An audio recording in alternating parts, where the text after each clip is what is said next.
Hey everybody, welcome to Surface Level, curious conversations about the Black and queer experience.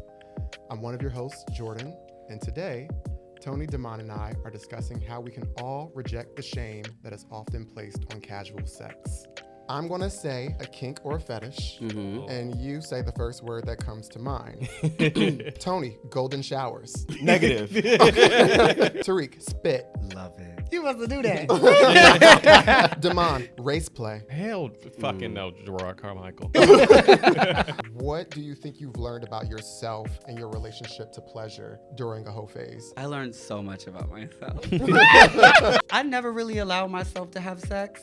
I had a lot of body trauma, right? And sex just never was for me. What I learned is that hoe is life. Okay. I was gonna say that my life is a perpetual hoe state. This is Healing in My Hoe Phase. So I'm really excited today because we're honored to welcome a very special guest who has dedicated over a decade to activism. Beginning in high school, he created a club that later evolved into the nonprofit organization Caring Colors LGBTQ+ Empowerment. This organization was recognized by the Obama administration for providing a safe space for queer youth and adults, which led to an invitation to the White House to contribute insights on queer policy. Since then, he has grown a loyal following on social media, spending the last 10+ years creating content that normalizes conversations about mental health and healing, reaching hundreds of millions of viewers online. This year, he's been nominated for Outstanding Podcast of the Year at the GLAAD Media Awards. On his show, he uses his voice to spark meaningful conversations around self-acceptance, growth, and healing within the Black and queer community and beyond. Today, we warmly welcome writer, creator, actor, and host of That Conversation with Tarek Ali to our Surface Level family. Yes. Welcome. What a resume. The Obama administration. Okay. Thank you for that. That made me happy. Yes. Listen. Having that conversation. Listen, when you're welcomed into the Surface Level family, you know, we have to know who we're welcoming in. You know what I mean? So very proud of the work that you're doing and very excited about having this conversation with you. Thank you. Yeah, so That made me really happy. listen, we're starting off on a good foot then. Yeah. There we go. It's nice to hear it back. You know, run it back. And Exactly. you realize like you've done so much. That's literally the face I was making listening to it, because I was just like, wow, okay. Yeah, but yeah. And I'm just so happy to be here with y'all. Thank like, you. I really am. Spaces like this are not common in entertainment and media. So Black and queer, like, I'm just so happy. So to hear you say that and to say it's an honor, I'm just happy. I'm just really Yes. happy. Well, we were excited about this episode, and so we're really, really excited. This season is titled Throb, and we are discussing all things sex and sexuality. So this conversation in particular, whether you're in the queer community or you're outside of it, you might have heard the sentiment that gay culture is too sexual, right? And if you're somebody like myself who has had a lot of casual sex in my life, Not right now. I live. I mean, She's healed all of Said it. on the spectrum. we're still healing. She's a whole Okay. shaman. We're still healing. Uh-huh. But you know, if you're someone like myself who has had a lot of casual sex, you might have experienced some shaming from either friends or family, or maybe even like a scorned ex-lover who's jealous that you've moved on. It got specific. Name them. Name them. But we don't really talk enough about how casual sex can actually be a tool for discovery, to figure out what we like and what we don't like, and to also gain confidence in our sexuality. So before we go deeper into today's conversation, let's start on the surface level with a game about kinks and fetishes. Ooh. Okay. You're ready? All right. You ready? Okay. Sure. Well, What's wrong? nothing. The disposition is giving. And listen, before we play this game, Uh-huh. it is completely okay if you Absolutely. are not into a specific kink or fetish. Right. But You- listen, we're not going to yuck anyone's yum. No one's yucking I don't kink anybody's shame. yum. Exactly. I'm really big on not kink shaming. Okay. So we're going to play a game of word association. Okay. I'm going to say a kink or a fetish, and you say the first word that comes to mind. I'm going to go in the order of Damon, Tony, Tariq, and then we're going to go over again until we finish. And the words yes or no are prohibited. Okay. Okay. So any other word. So other are than we yes or no? labeling if it's a kink or shame, or if we? No, you're just, I'm going to say a kink or a fetish, and Uh-huh. you're just going to say the first word that pops into your mind. And this Okay. is going to be quick. So, Tony, I'm looking at you. I know you like to say, well, yes. Me I down. thought about it. I'm the same way. That's 5 words. Right. You know, 1 word. Okay. Okay. So, Damon, BDSM. Intriguing. Tony, foot fetish. Who? Foot fetish. Oh, Is that your word? into it. Okay. Tariq, role playing. Fun. Damon, voyeurism. Very fun. Tony, golden showers. Negative. Tariq, spanking. I don't like that. I'm sorry. No. Rosa Parks. Damon, race play. Hell fucking no, Gerard Carmichael. Oh, okay. Tony, leather. Absolutely. Tariq, public sex. Open. Damon, wax play. What explain? Dangerous. Tony, cross dressing. Fun. Tariq, armpit fetish. Oh. That counts. Onomatopoeia. Uh-huh. Damon, cash pigs. The fuck is that? No. Well, a cash pig is somebody who, you know, they just give you money Uh-huh. if you know, do whatever they want in exchange. Got it. Oh, available. Okay. Surprise. I'm dead. I figured. Tony, wrestling. Good times. Tariq, humiliation. Oh, no.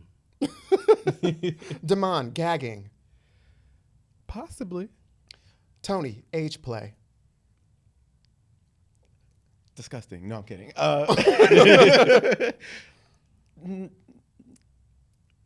Not for me. Tariq, spit. Love it. Yes. Last round. You must do that. Keep it wet, child. Damon, tickle fetish. No. Absolute. I hate tickling. Tony, breeding kink. Ooh. Tell the truth. Shame the devil. Tariq, bondage. No. Okay, so we gotta. I gotta we use more words, but no. Listen, we try to do the yes and no, but I get it. When you're under pressure, Yeah. you gotta. To think. freedom. I can't do bondage. I can't do bondage. Not to freedom. Let me go. It's an ancestral fear. I just can't. It's in my blood. No. All right, I had a lot of fun coming up with this game because I learned through the research that there's a very extensive list of kinks and fetishes, so it was very fun doing that. And we asked this question to all of our guests that come to Surface Level. Tariq, what are you curious about? And sex. With anything, with life. It could be fun, it could be simple, it could be philosophical, whatever you're What curious am I about. curious about right now? God has been requiring a lot of faith from me lately. The most faith I've ever had to have in my life, and it's because I'm going to a dream that is bigger than anything I've ever seen before. And so I'm really curious about all of the seeds that I planted. I believe in the seed mentality. You know, you seed, you water, it takes time. You see the fruit, but you ain't harvesting yet. When you harvest, you eat. So I'm really curious to see what is sprouting up and what fruits God is going to give me. I am. I'm feeling so blessed. I am like in the trenches. Like, you know that part of faith where like everything is like not saying yes, but God is, and it's also your harvest season. Like it's like just hold on a little bit, and I know so much is coming. So I'm just curious to see what that fruit is going to be. Is it going to be an apple, a peach, a pear? I'm just so grateful. So that's what I'm curious about. Listen, when Jesus says yes, nobody can say Okay.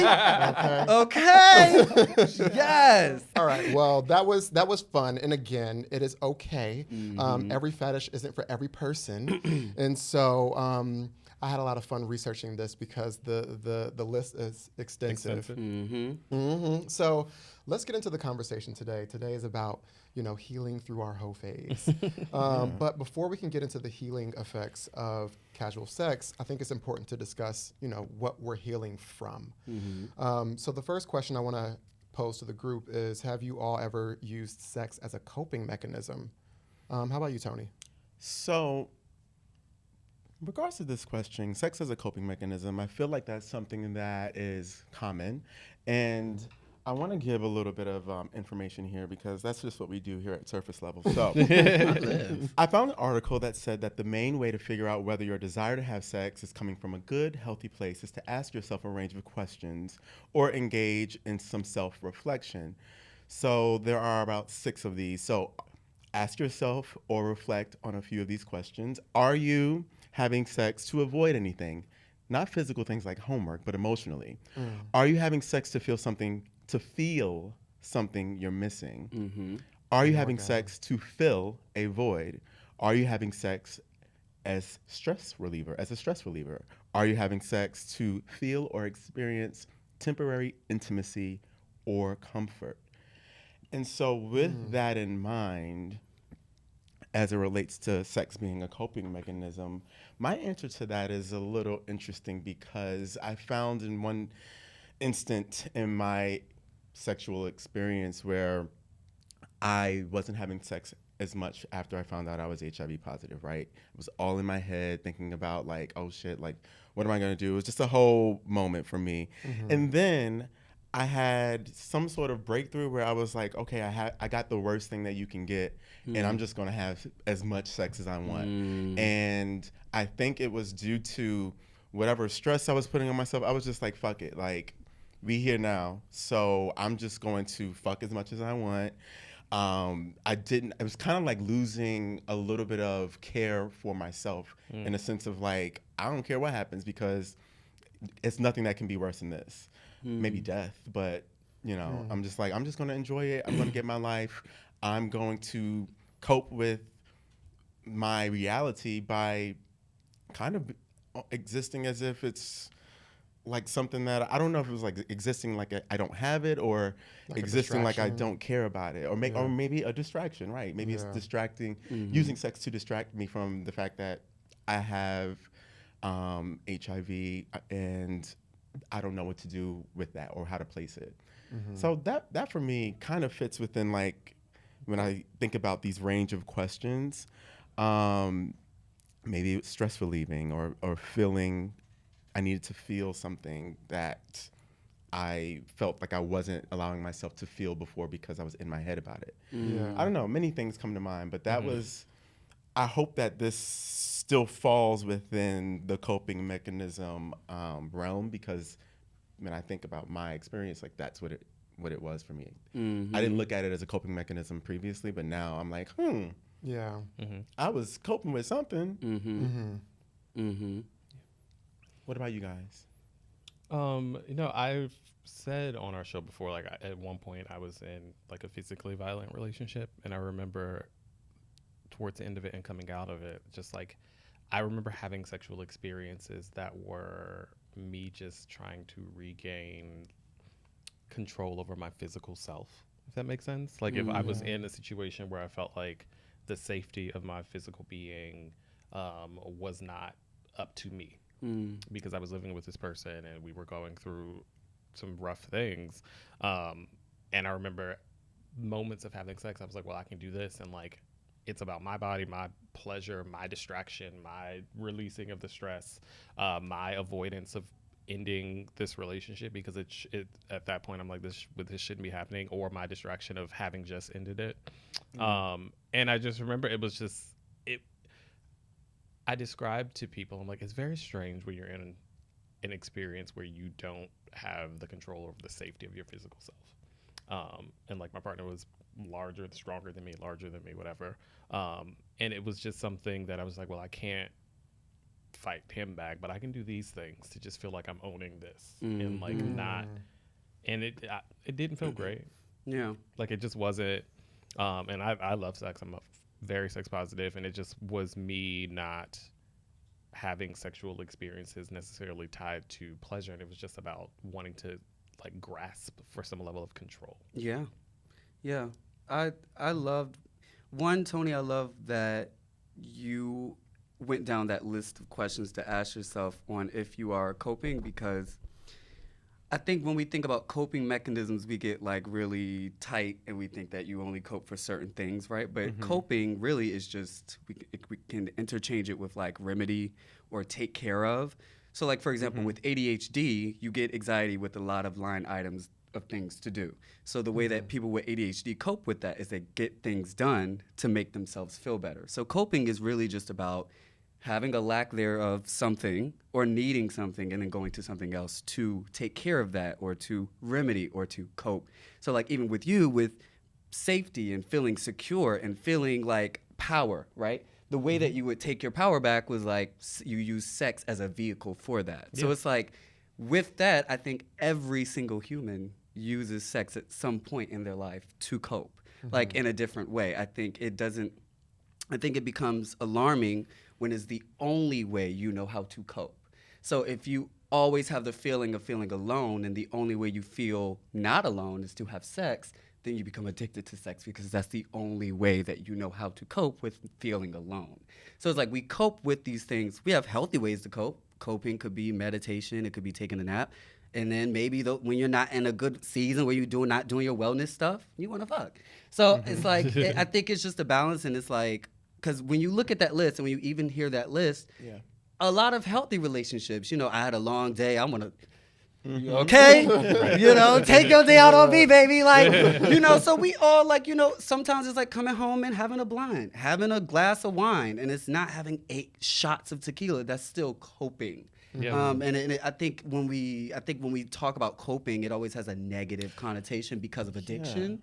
But psychologically, we all cope in different ways with things that we need. Coping. Like that was going to be my question when you're saying that coping does have a negative connotation associated to it, and I was going to say, is coping a bad thing? You know, if you're figuring out a way in which to get through something that is a tough time for you, is figuring out how to get through it and finding something to take your mind off it, feel a void, make you feel comfort, whatever the case may be, is that necessarily a bad thing? Yeah. I think the connotation, what makes it a negative connotation, I think, with the word cope, right? Because when we think cope, under that, the root is like what? Addiction. Yeah. Right? And so I think to get the answer to that question is like to go to addiction and like what makes some addiction negative? Because alcohol addiction, are you an addict if you have 8 shots tonight? Does that make you an addict? No. I don't know. I don't feel like I can answer that question. Exactly. I feel like it's a whole lot more factors that come into play. Exactly. Because addiction is about the impulse. It's not about the quantity. We can go to Cabo right now and we can get drunk as I don't know what. That doesn't make us addicts. Yeah. Right? It's the impulse and needing to go to it to cope. So I think the connotation of why like coping became negative is because you can drink and it cannot be toxic to you. But if you only use drinking every single day to cope, that's when coping becomes negative. But we don't use the word cope when it's healthy or when it's not as abused. Yeah. Like if you cope with this, you know what I mean? So I think that cope is just looking at it as the word that it is and knowing what it means. That's why I love that this is even a conversation and being open about, I use sex sometimes to cope because we all do, right? And I think it's about knowing, damn, I've been coping with sex every single day rather than I went to sex to cope once here and there. It's about balance and practicing balance, not like reaching it. So that's what I think. Okay. I mean, do you from your experience, do you feel like you've had any moments where you felt like maybe I should be coping less with sex around this specific trigger or something like that? Hell yeah. Yeah. I just got out of it. Girl, I'm serious. Girl, I mean literally. Please do tell. Maybe 3 weeks ago. Yeah, I was diagnosed with depression and anxiety last year, March. And I never really allowed myself to have sex. And I talked about this in my last episode, Whole Lot of Sex, on my podcast because I had a lot of body trauma, right? And sex just never was for me. I never really went into it to have fun, to be pleasured. It was just like this is just the run of the mill, I didn't hate it, but it was just like, it was never like, I'm here for me. Yeah. So when I finally started having sex, and it was pleasurable, when I became depressed, I was now every day feeling low and wanting to feel better. So it's looking at what were the cars, what were the vehicles getting me there. One, I also have an eating disorder that is way better now, but I think once you have it, it's kind of always there. You're just managing it, kind of like addiction. And so my eating disorder came back. I was smoking and I was fucking.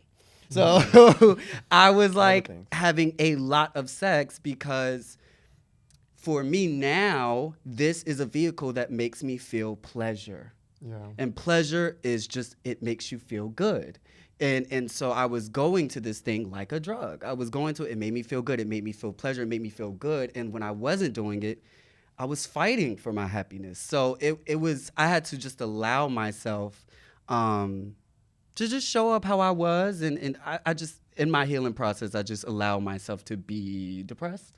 Mm-hmm. And so I went to it for a while. And then after time, when you have grace with yourself, like I was like, okay, Tariq, we just fucked yesterday, but we gonna do it again today. But we gonna get better. I think I have a partnership with myself and more of like a be graceful and you'll get better. It's okay. Like you wanna have sex. It's okay. Mm-hmm. It's okay. And after time, it just slowed down. And I think the more I started just like taking care of myself and the depression started to ease and I'm managing my depression better, I didn't really start going to sex to feel better. I was going to sex because I want to have fun. Yeah. You know, that's the difference. Yeah. And so, yeah. Okay. Yeah, I had a similar journey because like I said, I was using sex to cope with being HIV positive. And then after a while, I was just like, wait a minute. I don't know how is this making me feel, really? Mm-hmm. And that's when I began to kind of retreat again and not want to have sex and be in my head about the act of doing so.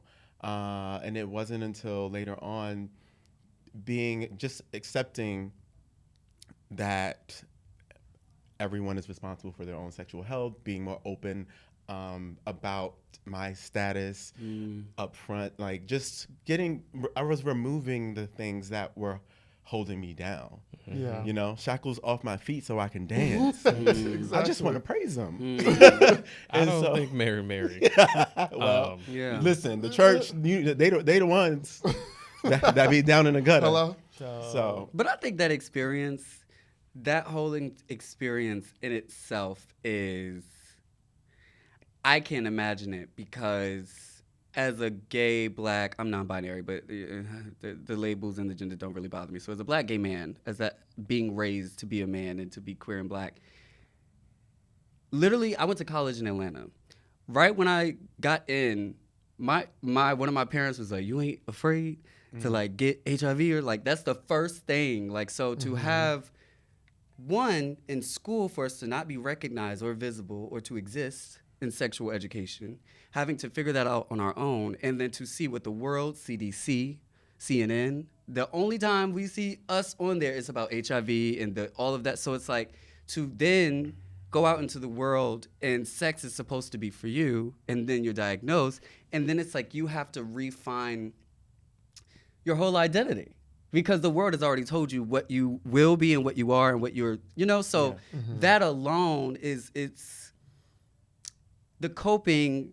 I just love that you're sharing because it's just like it was so much more than just sex.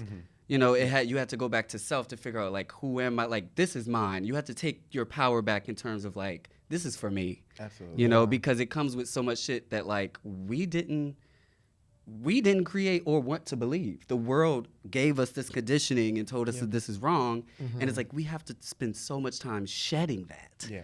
And a large part of that is having sex. Because sex is for you. Yeah. Yeah, right? So it's so interesting. Reclaiming my time. I mean, the sex literacy is really just, we have to like create it for ourselves when we get into adulthood. Like my experience, I think where it was kind of getting into a place where I was just like, check yourself, Jordan, it was mostly triggered by rejection. So looking for maybe somebody to have a little fun with on an app. And then, being rejected, maybe not so kindly, and then feeling like, okay, well, I have to find somebody now because I have to have sex in order to feel worthy or to redeem the worth that I feel like I lost through this interaction with somebody. I remember specifically, it was when I first moved to New York. There was this guy who was just like so sexy on the apps. He could have been a catfish. I don't know. But like, he's asking me to send all these pictures, like turn to the front, turn to the side, and I'm my dumb ass is doing all of it because I'm like, You want it, girl. Tony, I need you to come get this shot of me. Right. I can't. hello, and click so that there. I'm doing all of this to get his attention and to like actually like confirm the hookup, and I guess I did not pass the evaluation. My And, God. The um, evaluation today. is insane. I said, my God, today. Well, it was because my ass wasn't fat enough, but Not he gave you the grading. This you missed now this I question. do squats every day. but you know, like it was one of those things where I was just like, oh my, like he was not nice about it either. Like very, very rude and like blocked me afterwards after he got the last photo. And it was one of those things where I remember like hooking up with somebody afterwards, and it was such a lukewarm mid hookup. And I like had a reflection where I was just like, girl, we have to stop. Just This shut is it down and go to sleep. Cycle. Yeah. This is a cycle. We have to stop. And so I think that I had to cope through. Like, first of all, I had to realize that my worth wasn't determined by who I felt like was sexy and if they deemed me attractive to have sex with. And so I had to sort of detach my self-esteem and my self-worth from my sexual attractiveness or how sexually desirable I was. That's interesting because when you said earlier, you started by saying as someone who's had a lot of casual sex. Yeah. I remember one time where I was like, are you a nympho? Like, are you addicted to sex? And she was like, no. It was like, I would say if that was the case, but that wasn't the case. So having this conversation is full circle for me. I mean, I might have been a nympho in my 20s. I don't know. I need to get the scientific definition for nympho. Okay. I'm dead. But you know, I'm happy that everyone shared because I kind of want to pivot into a more upbeat tone because, you know, when you have a lot of casual sex, a lot of people call that the hoe phase. And they celebrate it as a hoe phase. So just thinking back to a hoe phase that you've had, you know, what do you think you've learned about yourself and your relationship to pleasure during a hoe phase? I learned so much about myself. She's like, I brought my list. I loved it. I truly loved it. Oh, I learned so much. See, look, let me tell you something. We're going to get radical. Okay. Buckle up. No, seriously. And you know, I'm one of those people, you have to listen to me talk to understand what I'm saying. And I think that's why a lot of times on the internet, they take sound bites and it's like, he's insane. He don't know what he's talking about. That's because you ain't listen. And what I'm going to say is it brought me closer to God. It brought me closer to, okay, so in my sex, this whole era, right? I didn't really enjoy bottoming much before it. Okay.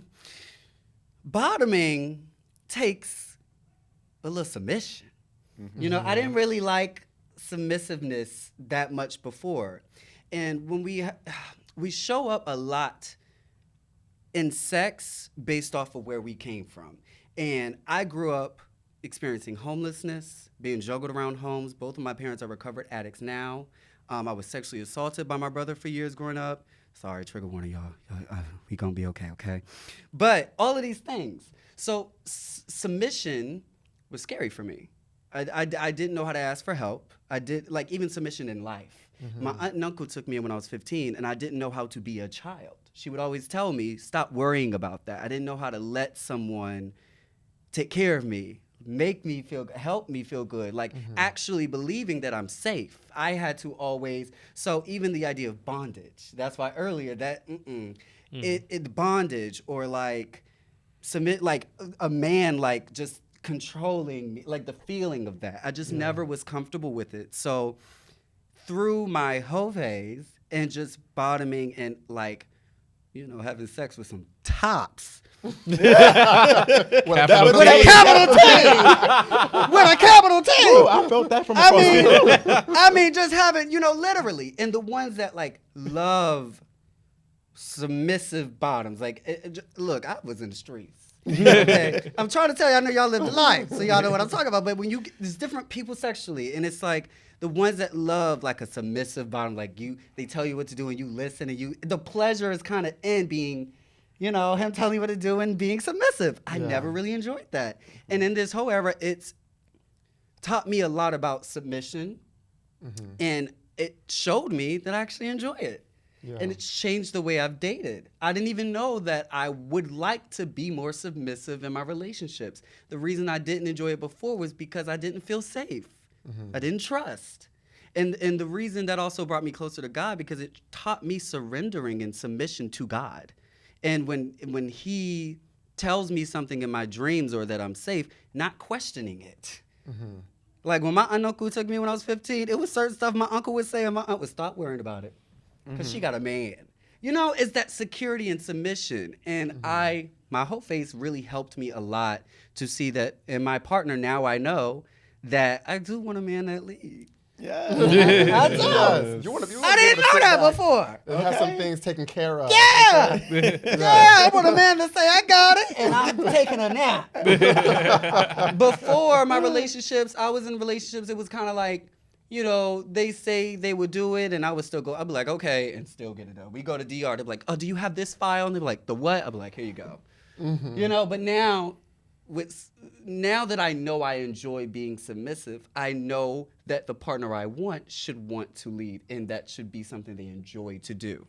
You know, not a role, but something they enjoy. Just like bottoming, I enjoy.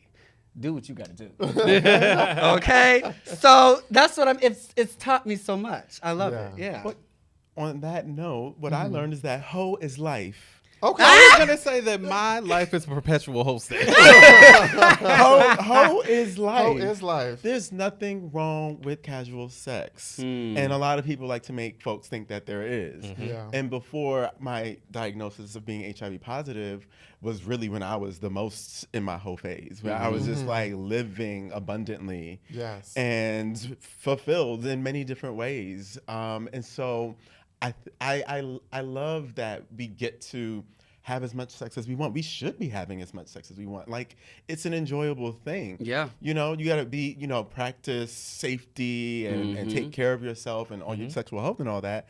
But live your life, girl. Live it to the fullest.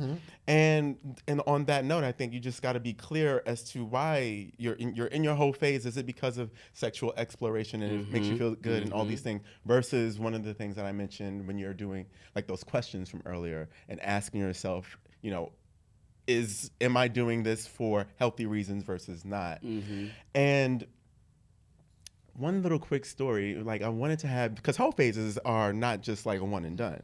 Not for me. It's a phase. They're ebbs and flows. It's a phase. They're ebbs and flows. So I remember when I had one of my stints where I wasn't having as much sex, and my girls were like, "Girl, go get you some, have some." Like, you look too good to not be getting your life. So I was gonna have my whole phase, and I was ready to be in the streets. And we went to this one party, and I was carrying on to the point where my friends were like, "Tony, like, what is going on?" One of my friends had to like put his arms around me because I was just living. What kind of party? It was just a party in Harlem, like a regular, okay. like just like I was just having a lot of drinks and like talking to everybody and just flirting, doing whatever, and I was ready to get down to business. And then shortly thereafter, the motherfucking world shut down.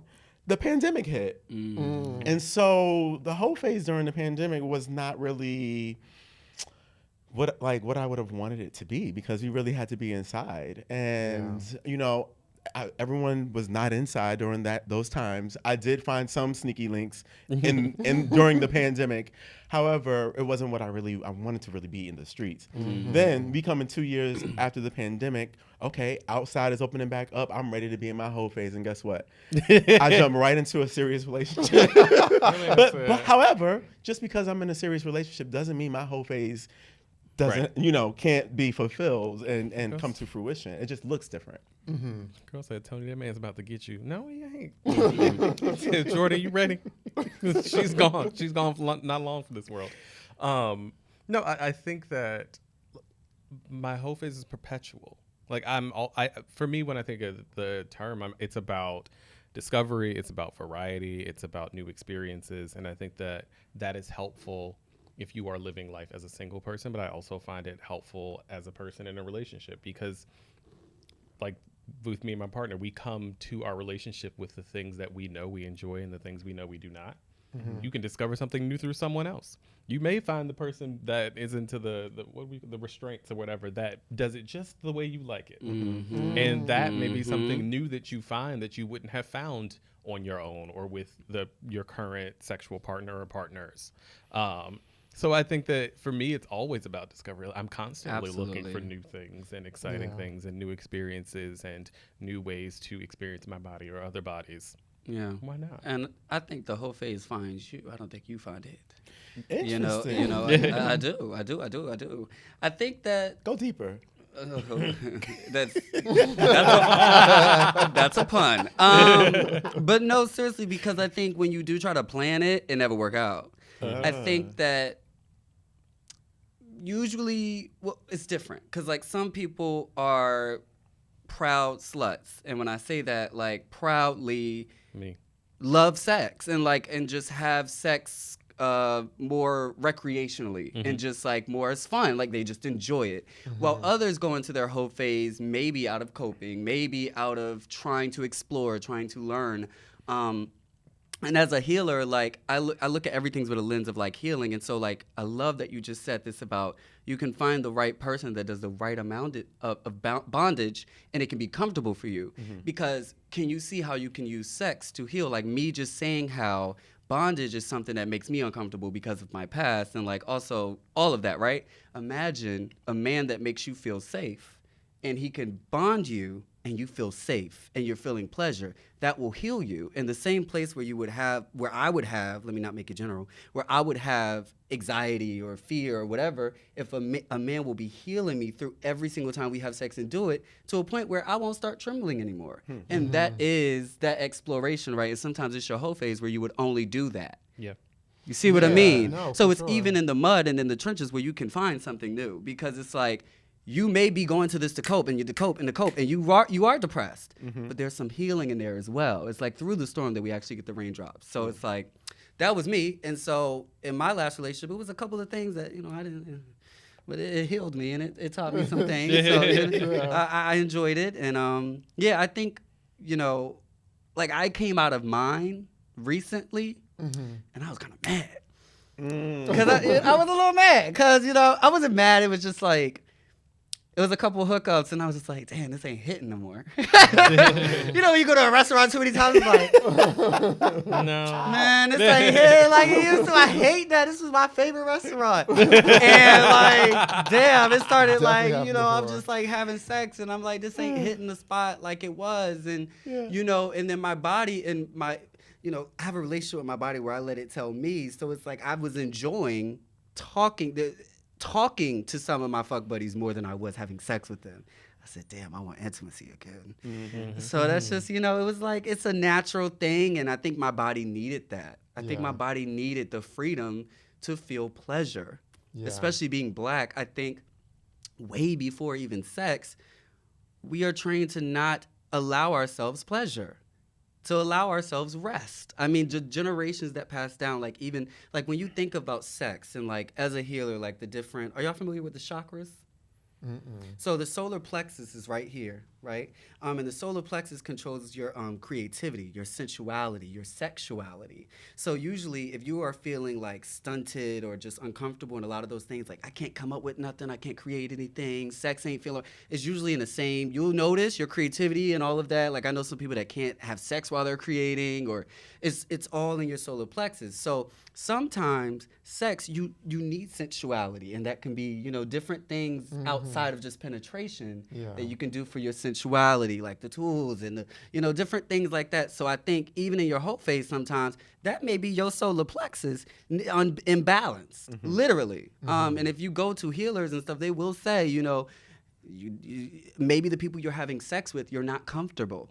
And so that's why your creativity is, is stifled or whatever. So, I mean, I definitely feel like, speaking to like somebody who does it just right. I remember the first time I got slapped. Ooh. And that was definitely shocking. What kind of slap was it? A slap to the face. Oh, well, yeah, but what was it? Was it? Or was it a slap? No, it was like. We about to Was it fight. like? No, well, hear you it? know, I'm from Trenton, so I was She said. for a split second, I was just like, wait a minute, bitch, are we boxing right No, now? yeah. But it was actually very great, and that was the first time that I was just like, okay, maybe I could be into a little like Rough wrestling and stuff like that during sex. But I think beyond that, I feel like my very first hoe phase was again in New York when I first got here. I like DC. I was very.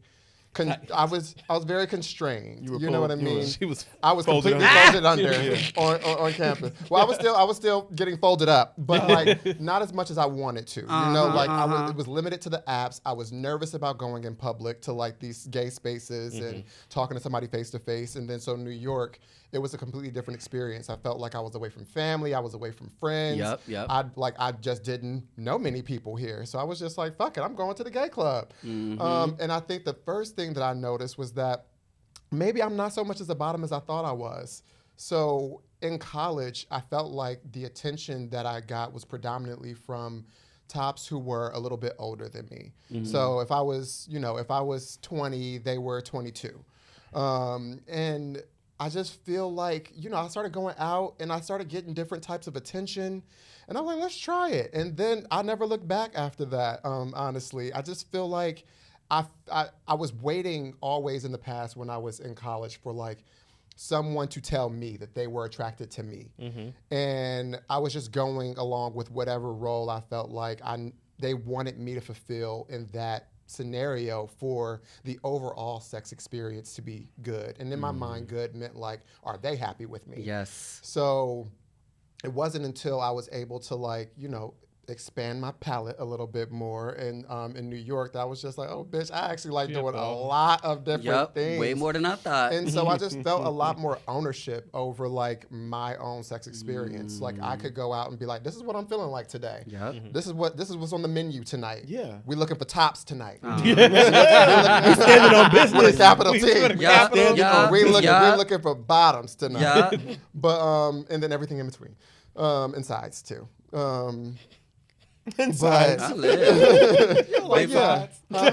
Inside. Baby, you got an evaluation just like old dude. I like a little side action. She got a little line Actually getting item. on your Tonight line. we are looking for. I like sides to be my friends. Because I'm like, you are not going out looking for sides. I I'm know like, you, let's be bitch. friends. I'm like Tariq, where I'm just like, let's just talk. Not have to re-get in it. What Tariq said he got to a point where they just wanted to have like a little conversation, a little kiki. On my side. Thank you. Thank you for your service. Like, all right, come sit down. Let's watch Housewives. All right, so pivoting a little bit more, I want to talk about bathhouse experiences. Yes.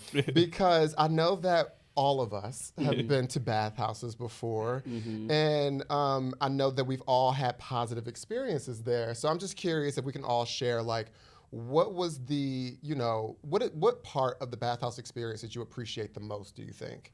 And Tariq, let's start with you.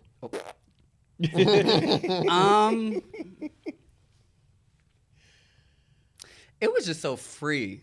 It was so. I went in. One, I already had judgment within me of it. I mean, most people, bathhouse, and then you learn what it is. Everybody's like, ooh, it's an instant thing for everyone. So I went in with the kind of like of knowing that, but I was like, Tariq, you're having fun, you're exploring. And so going in and then just realizing everybody just living their life, and that judgment that I had inside I felt alone in it. And that felt good because it helped me throw it away. I was just kind of like, okay, they sucking over here. They doing this over here. What y'all doing in this room? They got a TV in here, girl. Oh, is somebody in the middle? They got a gym? They got a gym? Somebody working out naked, girl? Then I'm just like, it was so...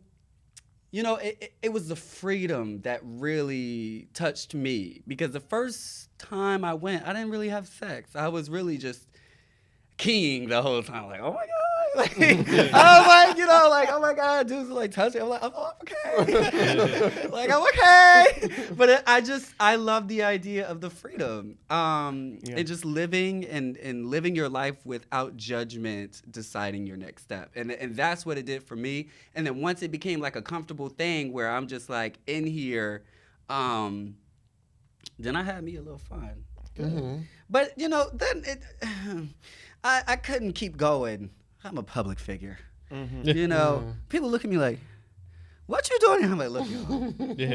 You know, like, I had to go through a whole thing for myself where I had to say, like, because as a public figure, I kind of live like, it's going to sound crazy, but like 2 lives in a way. Like, there's people know me as a brand, and then I'm a human. I'm a person. So in that journey of like what we just talked about, like also being queer and black and not having talks about sex and what is safe and what is this and what is that, like I have not figured out my sexuality and what I liked because I've never given myself the space to do this. Yeah. And now because I'm a public figure, I can't do that either. Oh no, I'm not about to end up like Carmichael.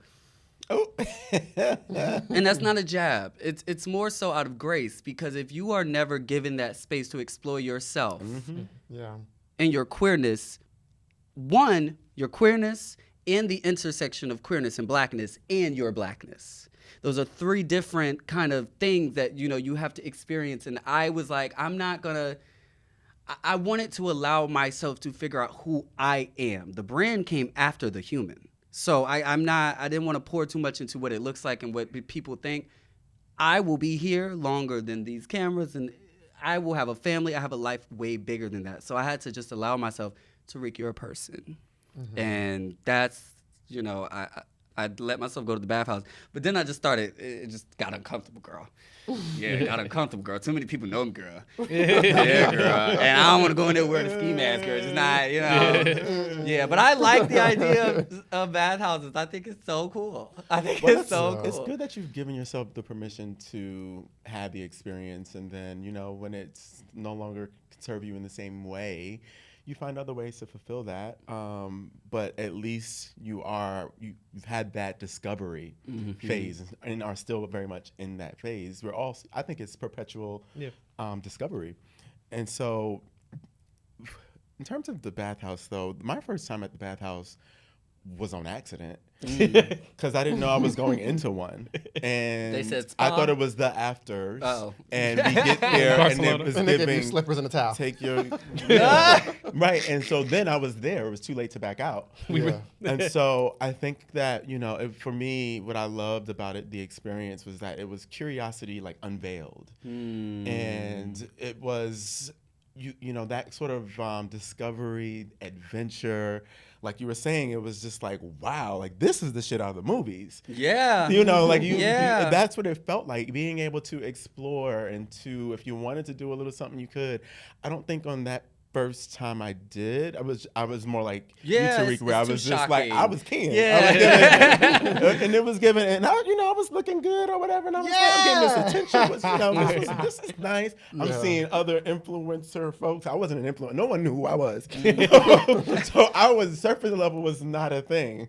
And I was able to exist kind of like anonymously, and that's fun. Yes. When you're able to, like, no one in here knows who the fuck I am, and I love the sense of community. Yes. I love the idea of actual consent, because if you tell people like no, you know, you put like they don't harass you. Yes. Because there's a whole bunch of other things to get into. And then on top of that, that was one bathhouse experience. I've only been to the bathhouse twice.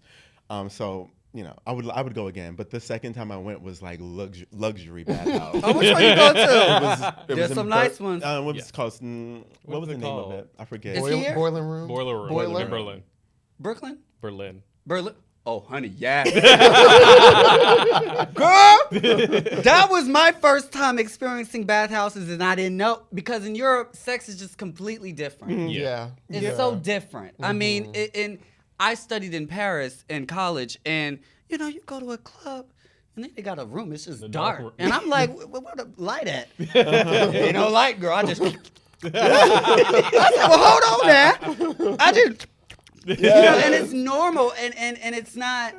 That I didn't even know it was called a bathhouse until years later when I went to my first one in LA. But in Europe, it's so regular. That's what I thought it was the afters, because we were like leaving the club Yeah, in Barcelona, exactly. and then everybody just went. So we were like, Yeah. with this crowd of Just people. walking in. But then, so this in Berlin, it was state of the art. I mean, she was It luxurious. was the equinox. Set the towels. It It was the equinox It of was, they bathhouses. had like different It temperature was- saunas. Bitch, I was laid out. It was I'm taking a nap. such a luxurious moment. Wow. Where you could just be chilling, or you could be in any of the steam rooms, or you could be in a private room or in the shower. It just felt like Yes. luxe. Choose your adventure. Choose Yeah. your Choose your adventure. adventure. And it was during Berlin Pride, so it wasn't just like all Yeah. European. It was black folks and folks of color, and it was just a great time to be there. Yeah. So much so that I'm not the one that's like, let's go to the bathhouse, but I wanted to go back. In Berlin, you gonna go back? I wanted to. Well, I'm did saying it- we did go we did an back. encore. Yes.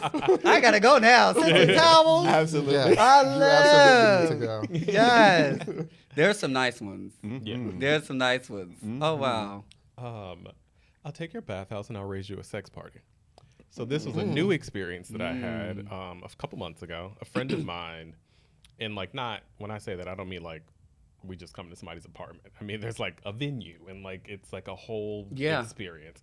And a friend of mine had said that he had experienced this, and I was always curious.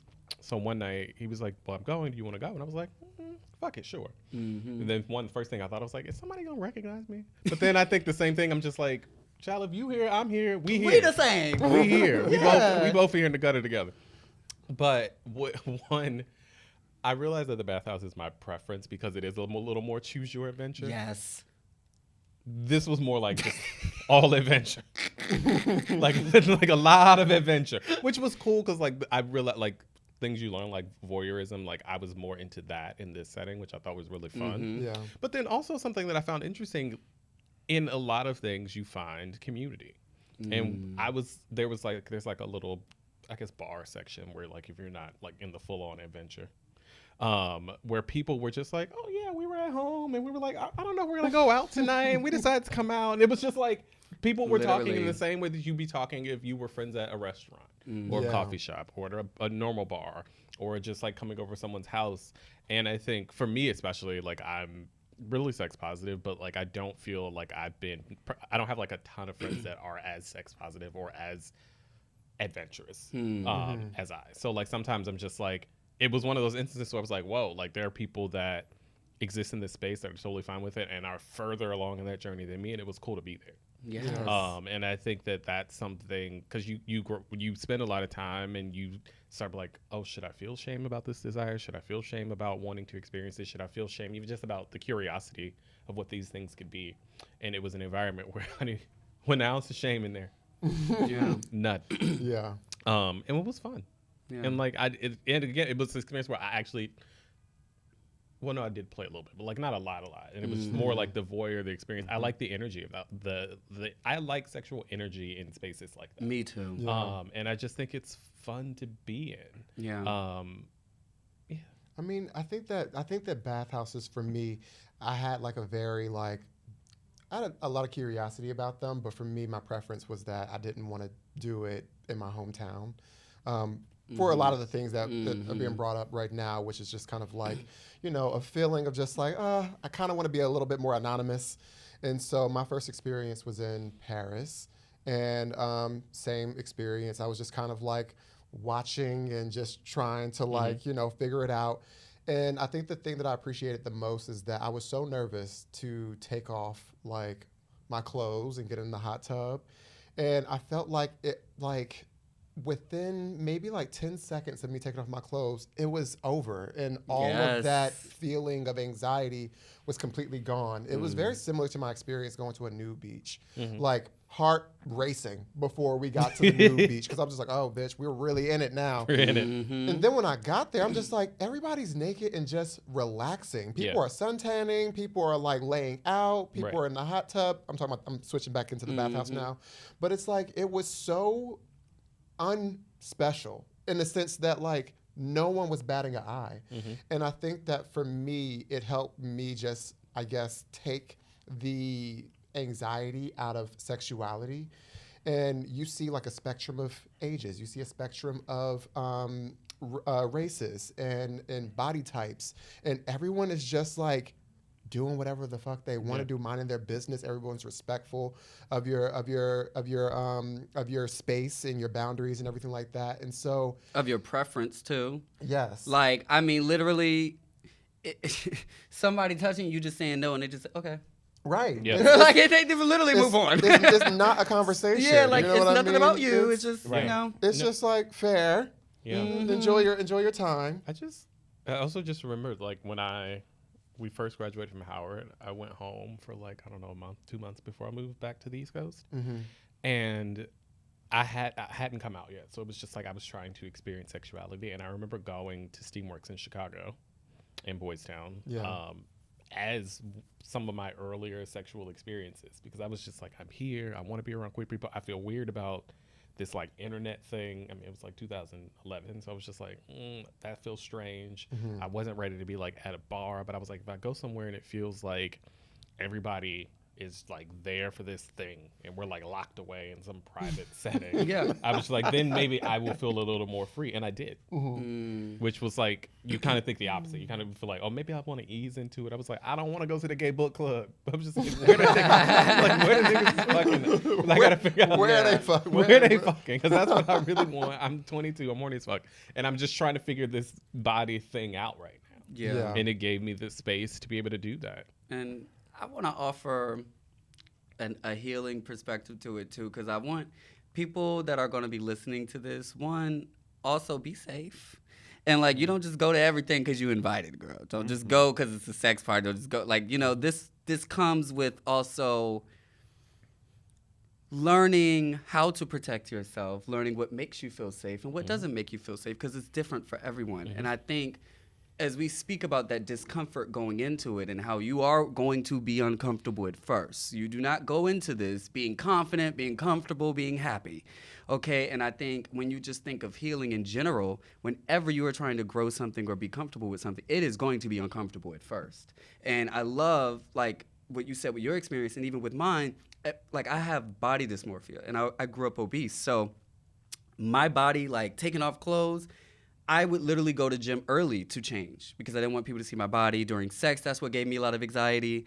And so at the bathhouse, like, take off my clothes, and then, like you said, after 10 minutes, it went away because I'm like, damn, nobody's, like, looking at me sideways or, like, pinching my stomach. Or yeah, like, it's so many different bodies in here. Like, and I think it just really goes to show how, like, when you do want to build something in terms of, like, confidence here, security here, it's going to be uncomfortable at first. And sometimes we think that discomfort means retreat. We think that discomfort means this isn't right. That means that I don't feel safe. No, sometimes it's the intention. So if you feel unsafe or if you feel scared, it's about healing yourself and saying, hey, baby, you are safe. It's about telling yourself you are safe, right? And so I just wanted to say that because I think as we all talk about it and have had experiences about it, there are people that haven't, and and a lot of times they'll write it off because they'll mark us off as extraordinary in a way like they can't do that. And because we are not in a place where we will speak with that anxiety and fear of it, they won't identify with it. And so I want everyone to listening, knowing that it was very weird and uncomfortable at some point. So it's a journey of healing to get to a place to even speak about the first experience in this way. Because if you would have asked me that night, it probably would have been a different explanation. So, you know, I mean, I think a lot of people struggle with maybe tapping into their own sexual desires and their own sexual exploration because society often tells you, no. You know what I mean? I think that society rewards you for having things like low body counts and saving yourself from marriage and all of these things to signal that you have virtue or that you're, I'm doing air quotes for the listeners, that you're pure. And I think that people internalize those messages and they think that they aren't allowed to actually take control of how they want to experience their sexuality. And so for those people who are listening who maybe aren't so far along down their journey, what do you think that they have to lose by not, taking the opportunity to fully explore their sexuality? I don't think no one can steal anything from you don't have. And so you can't lose anything if it isn't a value for you. And what I mean by that is I wanted to get to a place where sex was comfortable for me, right? So I felt like I would be robbing myself. I would be losing that if I didn't. Now, some people don't have this interest. Some people, don't have an interest. They don't feel uncomfortable in sex, or they're not looking for exploration. Maybe they want to explore that with their husband, and that's why they're waiting. I don't look at anything as right or wrong. It's about looking at what you want and your needs. And if it's judgment, shame, or fear of perception, or all those things keeping you from that, then you are losing something. But if you just don't want it, you just don't want it. Right. So I think that's why even like the whole phase, I was like, it calls you. Because it calls you. Because that is something that, and I think that is why gay people, air quotes, gay people are so sexual. Right? This is going to get a little philosophical at some point. But the reason I think is because when you think, just look at the historical context of being queer. And when you look at even the places where the girls get real sexual in public, right? Like, think the gym. Think about even how queer people in the gay community, your body is so important, right? When you think 1950s, right? Where was the gay men meeting? They weren't meeting at church on an app. They was meeting at the gyms. These are why. And the sauna, we didn't create that. That's not, that is, girl. That's where they've been meeting. They've been at the pier. They've been at the gyms, the steam rooms. And the only way most of these people could see and meet and know that another person was just like them was if they were fucking. So if schools don't teach us, don't even talk about us, our families don't, the church say we shouldn't, and that's where we get our source of faith in everything that doesn't exist in the flesh. What I don't see in the world, that's not right. So it's like sex was our vehicle to finding ourselves. And I think that now there are many different ways to find ourselves through conversations, through this podcast, right? And I think sex for us, that's why it's a large part of our journey. And I don't think it's a shameful thing. I think for most of us, especially in the closet, DL, whatever, sex is how they figured out that they were gay. Like, that's how I knew. When I was in 6th grade and my dick got hard because the dude beside me was too close. It wasn't because I woke up and say, I like men. It was because sexually my body was enticed. Yeah. Well, that's my answer to this was going to be that sex and sexuality is human nature. And people who decide not to give themselves permission to explore it, and this like pure, whoever made that up, which is like society makes that up, right? And so that keeps people boxed into what they think is acceptable. And so when you're going based off of that, you have to ask yourself, like Tariq was saying earlier, what is prohibiting you from exploring your sexuality? Because I do think that there's a level of individualism that you lose, a level of self-discovery that you can lose. But it depends. Some people, self-discovery looks different. When you ask yourself the question and you get your honest answer, then you can say, oh, I'm not exploring my sexuality because I'm scared of judgment or this, or what society thinks sexuality should and shouldn't be. Or it's because I do want to wait and explore that with the love of my life for whatever reason. Those are you a key for that. For whatever reason. You better leave him alone. That's perfectly fine. For you. That's your choice. No, it's okay because I keyed at it too. So yeah, I think those are the things that you stand to lose, and so ask yourself and have an honest conversation with yourself when you ask the question. Yeah. I'm on this journey in life where I feel like in every aspect I'm just trying to be a fully realized version of myself. Personally, professionally, sexually, spiritually, so on and so forth. And I think that exploring sexuality in all the ways that you find out your yeses, you also find out the nos. I think that it's important to know what brings you pleasure, and I also think it's important for you to know what your boundaries are, what you truly do not enjoy, so you can be able to communicate both sides of that.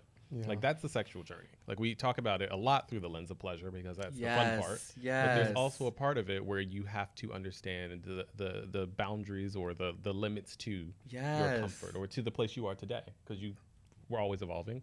But I think that's important to know today, yes to these 10 things, no to these 3, maybe to the balance. And I think that understanding that mix is kind of the point of the journey, and it's the thing that I enjoy the most. Like truly understanding. If you ask me, who am I sexually? Is what we're talking about. Really understanding and knowing that. Yeah. Yeah. Absolutely. I think to follow up on Tony's comment, I think a lot of people, not just in the queer community, but beyond, aspire to a relationship where, you know, it's monogamous and they're with this partner and this is their sexual companion for life. And I think that before you make that decision, you owe it to yourself to find out what you like and what you don't like. I think that a lot of relationships, you know, have experienced hardship because people aren't exploring and people aren't communicating to their partner that they would like to explore and find out. And there's just this expectation that, you know, your desires are supposed to fade away and evaporate as soon as you decide that you want to be committed to another person. And so I think that for folks who are who are interested in monogamy or monogamish type of relationships, I think it's even more urgent for you to figure out what is it that you like, what is it that you don't like, what is it that you're kind of just, you know, indifferent about and you don't mind if, you know, if you do away with it. Are you asexual? Do you want to be in a relationship with somebody who doesn't have any sex at all? Yeah. I think that, you know, you owe it to yourself to find that out if you plan on being in a sort of relationship where, you know, your sexual relationship with yourself and your partner is very, very, very important. So with that note, I mean, I want to thank Tariq for joining us. Oh my today. God, we're done? We're done. I mean, we're Oh going to be my done forever. God. I love to talk. No, I mean, and I'm sure surface level insiders are going to find a lot of value in what you shared with us today. So many nuggets that, you know, we're going to listen back to, and I can't wait to listen back to this episode before we bring it to the listeners. But I do want to ask you, before we do sign off, how can the folks watching and listening to this episode find out more information about Tariq? Where can they follow you? Is there anything that you want to share with our listeners? Yeah. In this journey of sex, you know, I think in this journey of anything, I think it's really just something that I practice as a healer. The only way that I can heal people is if I do not have judgment. And judgment is labeling something, naming something, right or wrong, good or bad. So it's not about you should have a lot of sex, you shouldn't have a lot of sex. It's about what do you want and what are your needs. And that's what I love. Sex, we talk about it a lot through the lens of pleasure. But sex is also like when you look at pleasure, that's on the side of desires, right? What is the opposite of desire? Suffering. And so if you don't know what brings you, when you know which brings you pleasure, you also know what brings you suffering. So that's also how you know how to take care of yourself. So in sex, what does and doesn't make you comfortable and how to love yourself in that way. So I just want to say that everyone, the more you do explore your sexuality, you are exploring yourself and learning new ways to love and to protect and to show up to your needs. I think so much we wait for other people to show up to our needs and to figure out our needs. But what's even better is if you go to your partner and say, hey, this is what I need. And he shows you or she shows you or they show you that they can show up to it. My name is Tariq Ali. You can find me at leapintohealing.com. It's an initiative to heal the world through technology and media. So my podcast is That Conversation with Tariq Ali. Just put my name in, child, and Google, girl. Twitter, Instagram, TikTok, everywhere, girl. I appreciate y'all. I love y'all. And I just keep healing yourself. Yes. Yeah. And with that is all the time that we have this week. If you enjoyed this conversation, let's keep it going on social. Let us know your thoughts and questions at surfacelevelpodcast.com. And remember, stay curious.